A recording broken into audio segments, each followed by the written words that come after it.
I wanted to come on and show the loom I made because I've made some modifications in how I did it, and I'm really happy with how it's turned out with pretty much things I had and then a few things from the dollar store. So let me show. I turned my kids' old IKEA art easel into this loom, and it's working so amazingly.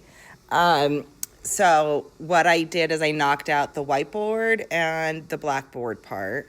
I'm card weaving, so these tablets are what create the shed, and then you turn them in specific directions in a specific pattern to kind of get your pattern. And then I have so the warp is what goes long ways, and so you have to hold that under tension. Otherwise, you get bubbles, and you can't really weave. So, on this front end, I just have some clamps. I got this craft wood from the dollar store, and then these were clamps I already had from other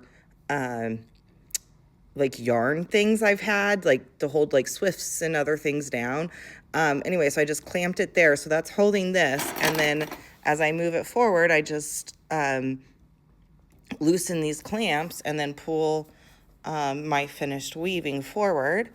And then on the back end, I have a bunch of bags that are tied to my my warp strings, I'm sorry, back here. And so you can see they're all tied on.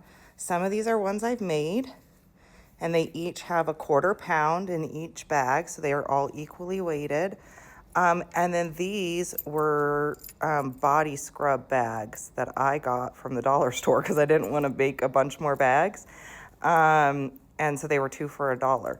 So I bought those. So each card has its own bag weighted with a 1/4 of a pound. And it's just filled with like just random heavy stuff, a bunch of nails and other things. So that is my very cheap loom. And then up here, so I can keep track if I have to move the cards forward or back, I just move that back and forth.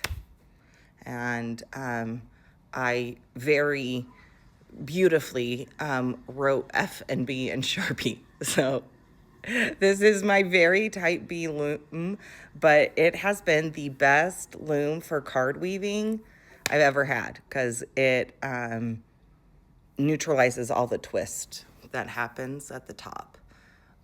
So because each of these bags can spin independently, I can reduce the twist and I can get a lot more yardage out of my weaving. So, and it just makes for much simpler weaving. So anyway, super thrilled with my DIY loom.